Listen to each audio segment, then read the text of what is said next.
All right. We're back on Diametric Opposition here on the Right Side Media Network. Now, before I get into too much, after my show, we have the very intimidating Tyler Durden. He's a giant of a man, covered in tattoos, on his face, too. He's got face tattoos like Tyson. Yeah.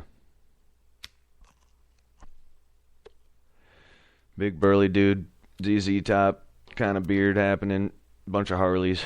He rides a different one to work every day of the week. Gives them all different names. His show after mine is Getting Down and Nerdy with Tyler Durden. And then I'll have them send me what's coming on after that today. I'm not exactly sure about the format. I apologize.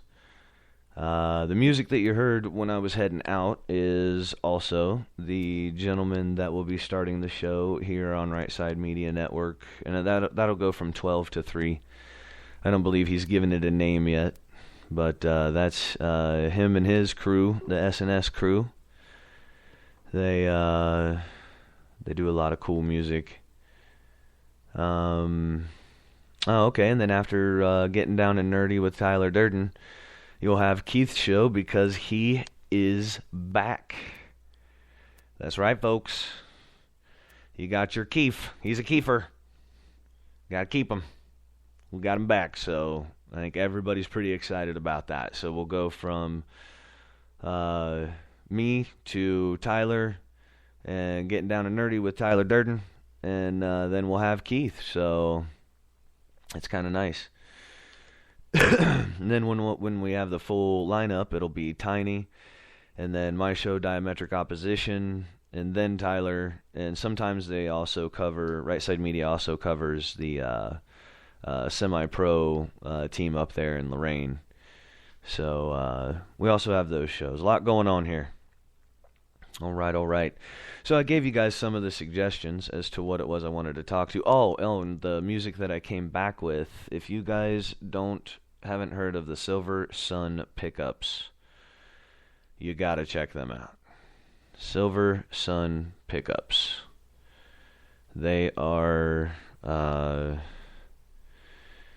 Their more popular song is Panic Switch, but Dots and Dashes. That's the one I brought on with. So I like that song. That's a good tune. Hope you guys liked it. I know that the mic isn't very good, and as I was saying, one of the listeners said, and I believe he's also he's here in Central Ohio.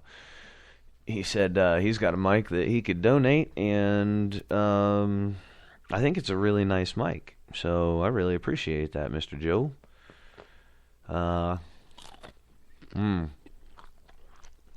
I'm eating bacon in your ear right now. That making you hungry? It's breakfast time for me. So I wanna refamiliarize ourselves with some of our most important documents. And what I suggest you guys do is go to Google. Actually, a good search engine that I use is called Dogpile. Dogpile. But go to whatever search engine. Right now I'm using Google. Type in U.S. Declaration of Independence PDF. That way it's a file you can easily convert over. And you have it for yourself. It's got all the options right there for you to print, save, whatever. So, like I said, we all know that this is a divinely inspired document. We all understand the significance of this. Not many of us have read it, and if we did, it was so long ago we can't remember. And quite frankly, for as busy as we are in our lives, and as busy as we've been kept and as distracted, and they're trying to do the fear-mongering and everything and bother us with that, who has time to sit there and remember their Declaration of Independence and their Bill of Rights? And even though we should, right? I mean, we know. We all know. And it is our responsibility. But when you have that kind of attitude, who has time? What you're really saying is I don't care. I don't understand what it is I'm taking for granted or taking advantage of. So what I want to do, this is the very first part. It's the opening, right? You have the first line, then you have the first paragraph. In the second paragraph is, I don't know, this is always just, the very first time I heard it, it was like a cat or a dog. My ears just perked right up, like, wait a minute. Think about how, after I read this, think about how freaking smart this is, right? And I'm just going to read this part, and then I'll go back and I'll read the whole thing. But this always got me. And accordingly, all experience hath shown that mankind are more disposed to suffer, while evils are sufferable, than to right themselves by abolishing the forms to which they are accustomed. Think about that. I'll read it again. While evils are sufferable, I'll start at the beginning. And accordingly, all experience hath shown that mankind are more disposed to suffer. Meaning, we will choose suffrage. Because evils are sufferable, while evils are sufferable, than to right themselves by abolishing the forms to which they are accustomed. First of all, that's a beautiful, beautiful, beautiful piece of poetry. Second of all, what they're saying is that it is human nature to find to find themselves in some kind of complacent servitude. Humanity throughout history has shown that they will allow themselves to be enslaved rather than to fight what it is that is enslaving them. They knew it. They knew it and they understood it very well. These were highly educated men. They knew the history of men. And they knew that they were very liable to make themselves suffer. So this was a huge warning. That's why they declared independence. This was an incredibly huge warning. They were saying, listen, because you are easily predisposed to this behavior, you must heed this warning. We already know that people will suffer before they choose to abolish what it is that is harming them. They said it right there in the Declaration of Independence. Now here, I'm going to go through. These are big words, folks. Big words. So calm down. Put your thinking caps on.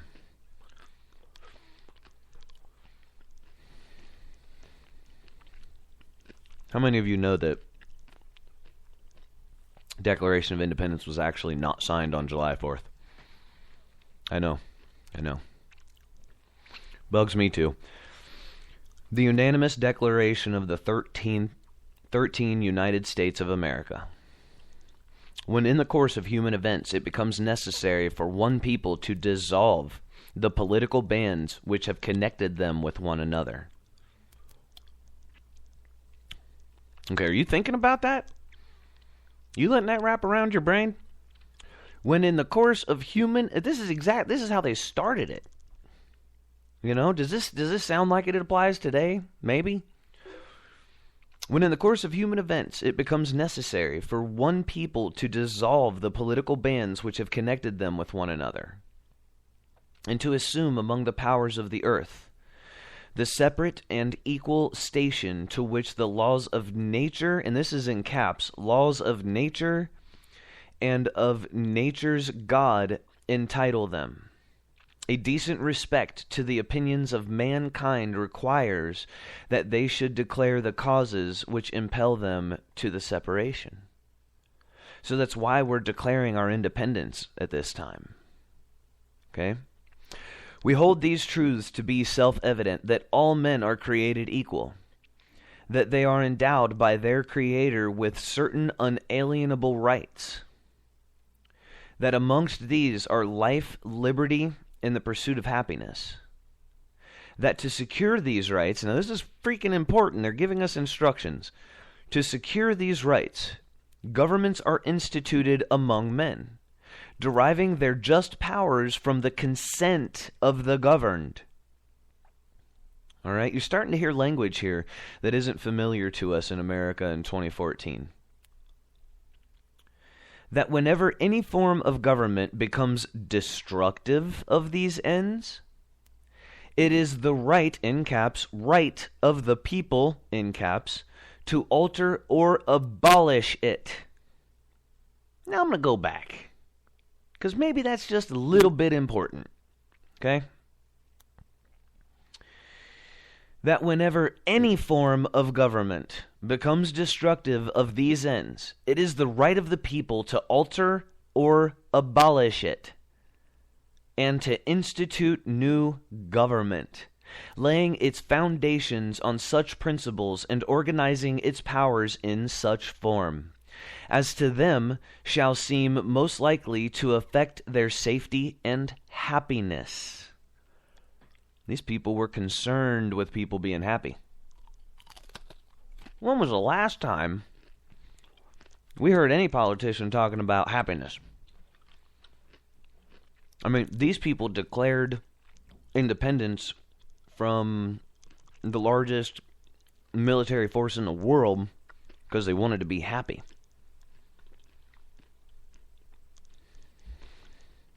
Prudence indeed will dictate that governments long established should not be changed for light and transient causes.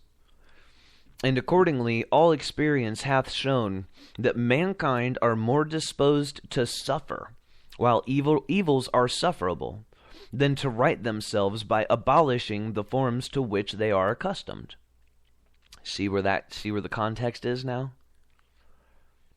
They're telling you, we have this right when our government becomes destructive to alter or abolish it.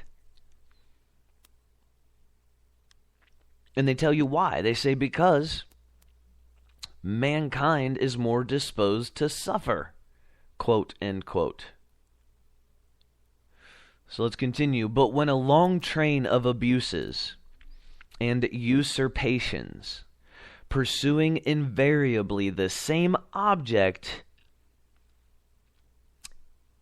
evinces a design to reduce them under absolute despotism, it is their right, it is their duty to throw off such government. I mean, think about the language. Every single word is very specific, very purposeful. They thought about every single word very, very intently. So we need to look at this when they say, throw off such government. It says right here, it is their right, comma, it is their duty, comma, to throw off such government, comma, and to provide new guards for their future security. Such has been the patient sufferance of these colonies. I feel like those colonies in so many ways. We've been waiting for our police, our judicial system, our cops to do the right thing. Patiently. And now you see our patience ending. You see our civility ending. And such is now the necessity which constrains them to alter their former systems of government. The history of the present King of Great Britain is a history of repeated injuries and usurpations, all having in direct object the establishment of an absolute tyranny over these states. To prove this, let facts be submitted to a candid world. A candid world. Think about what that means. Think about what they're trying to say there. They're talking about openness. They're talking about liberty. They're talking about freedom. They're talking about the rights to happiness. They're talking about let facts be submitted to a candid world. This is openness. This is transparency. How much of this reflects our current day situation here in America? I don't know. How many cops were chaperoning the citizens last night in New York?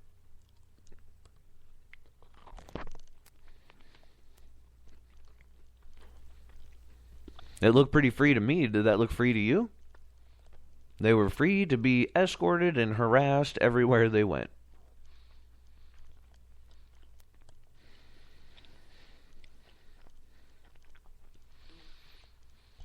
This goes on to talk about Britain's ruler. And it's eerie. It talks about all the things that he's done.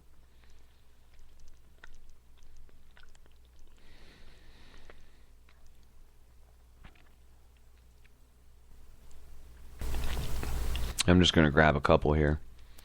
They're saying all the things that he has done. He has kept among us in times of peace standing armies without consent of our legislators.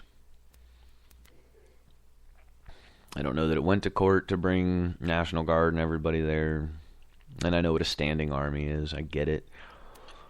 He has affected to render the military independent and superior to the civil power.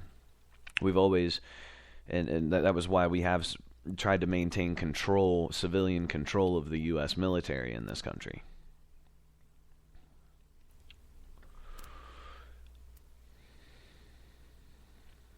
He has erected a multitude of new offices. Really? You mean like for czars? You mean like Department of Homeland Security? And sent hither swarms of officers to harass our people. Holy crap. Does that sound familiar? And eat out their substance. Yeah, they're draining the folks back then. Those first two really sound familiar. You see the cops at the donut shop, but they're not, everybody's got their own pizzas and everything now. Yeah, it's scary. Talks about taxes, talks about legislation. He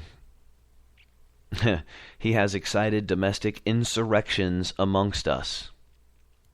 And has endeavored to bring on the inhabitants of our frontiers the merciless Indian savages. So they did that before. Now they're just bringing in Muslims, whose known rule of warfare is an undistinguishable destruction of all ages, sexes, and conditions. Man, that's scary. History just repeating itself, right? And smacking us all right in the face.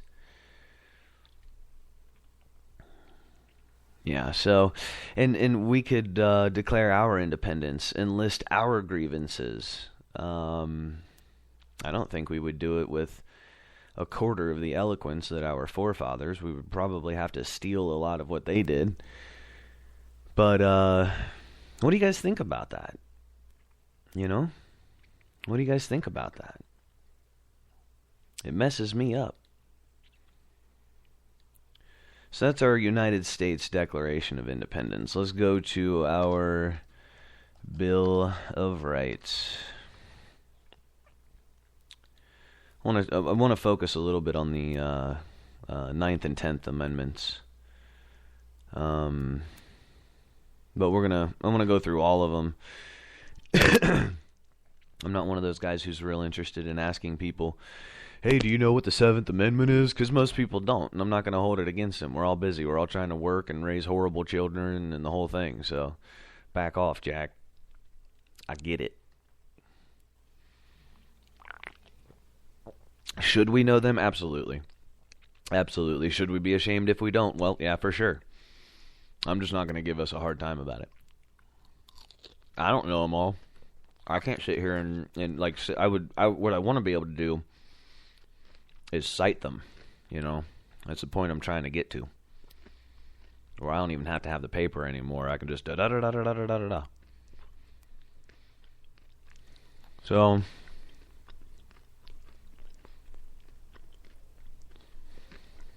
I do enjoy the preamble, but I want to get right to the amendments. Amendment number 1. Congress shall make no laws respecting an establishment of religion, or prohibiting the free exercise thereof, or abridging the freedom of speech, or of the press, or the right of the people peaceably to assemble, and to petition the government for a redress of grievances, which is huge. Here's one explanation. Government can neither impose a state religion upon you, nor punish you for exercising the religion of your choice. You may express your opinions, write and publish what you wish, gather peacefully with others, and formally ask government to correct injustices. Did you guys even know that? Some of you? Did you know we were allowed to do that? Did you know you can't have a state-sponsored religion in America? And there's quite a bit in there. Your freedom of speech, your freedom of press, peacefully assembling, which now they say, and I think this is, I liken it to like the Trail of Tears, I liken it to slavery, where they're telling people in New York and they're telling people in Missouri, you can't stand still. You have to keep moving. You know, it's like walk, little slaves, march. I'm standing still and kiss my ass. Not moving.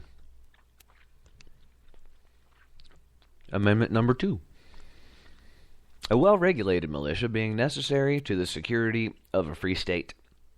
The right of the people to keep and bear arms shall not be infringed. That is when I have said numerous times, if you're an American, you can have a gun. I do not care about all of this. You have to be registered and you know, sorry, I know you guys aren't going to like this, but I don't care if you have a felony conviction or a misdemeanor. You're allowed to have a gun. And here's where I take that. If people are committing, I would do, again, this is the world, this is Jeremy's world, right? If we all lived in diametric opposition land, I would very quickly tell people, if you have committed a crime, you're going to be incarcerated. But we're going to do things so differently that if you have to be incarcerated for something in this country, I would say you're probably not going to get out. And if you do, it's going to be a long, long time from now. All right, look, pedophiles, that's not something that you can heal. That's not something that you can change. That's not. I don't know how you would treat something like that. So you get to go to jail forever.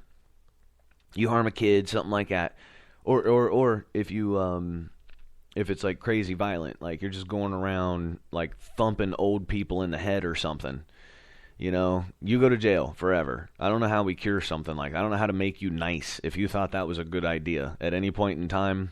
I don't think we can ever be friends. I don't think you belong in society, you know. So instead of sending people to prison to make some money and then let them out so they can do some more stuff, and plus you're sending them to a monster factory, we change all of that. You know, look, if you're out and you're free, you can have a gun. Because if you did something horrible, you're in jail and you're not getting out. At least not for 45 years. You know what I mean? Yeah, I know. You guys, well, there's a problem with this and a problem. I don't care. You know, all those little tiny things, you can definitely work out the nuances, you know. You wouldn't have those same systemic problems that you have now of a judge giving somebody 45 years on some stupid technicality. That's the point. That's what I'm saying. Is that we would no longer buy into the bureaucracy of the judicial system. We would actually bring fairness into it. You know, we would torque things a little bit. You'd actually be tried by a jury of your actual peers, you know. So, I mean, We wouldn't do things the way that we're doing now. So, of course, everybody, if you're an American, you can have a gun. Second Amendment says it. There's your permission. There it is, right there. Been around for a long time. Doesn't matter if you've committed crimes or not. You're allowed to have a firearm. Congratulations. And if you go and shoot somebody or do something stupid because you're a dumbass, you're going to go to jail again, and then we'll never have to we won't have to deal with you, and then if we can get our country back, we'll never have to deal with you again. Okay. Getting ready to go to break. I'll hit the Third Amendment and then we'll get on break real fast. Amendment number 3, no soldier shall, in time of peace, be quartered in any house without the consent of the owner, nor in time of war, but in a manner to be prescribed by law. The government cannot force you to house its agents. If you guys remember during Boston bombing, they actually went into some people's houses. Totally a violation of the law. It doesn't happen very often, but a lot of people, when they've had cops show up at their door for whatever reason and tried to come in, they have cited in court the Third Amendment. I'm not. They said, well, you weren't there to quarter me. You weren't there to give me any kind of residence. Well, I didn't know that. You were at my door trying to get in. I'm not housing you.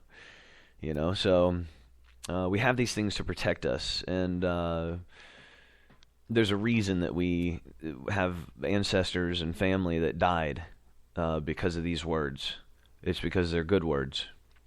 They're valuable words. They were meant to save us and save our kids.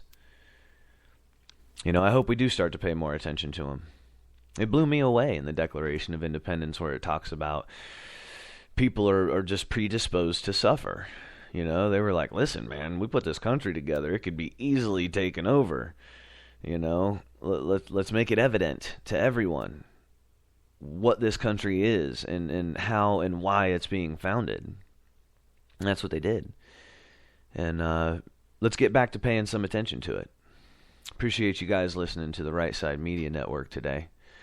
Everybody who has gone to the Sassy Chicks New and Rustic Trading post already and clicked like or given them a call, and they say if you go in there and say that you heard about them on Right Side Media, they'll give you something free. Once that happens, I want you to get on Right Side Media Network's chat room and tell us what it was they gave you, because curiosity's killing me. Yeah, for the people that have checked them out, thank you. Thank you very much, guys. All my friends and everybody on my Facebook that went and gave them a like, thank you. We appreciate you guys supporting small business, and it means something. It means something to me personally. It means something to people at the station, and it means something to the people who own the trading post. So you've gotten the attention of a group of us. And for the people who have done that, thank you very much. We'll come back with a little bit of updates, and then we'll finish out our amendments. And here shortly, we might have another DJ on here. So give us a couple minutes, guys. This is Diametric Opposition, and we will be right back.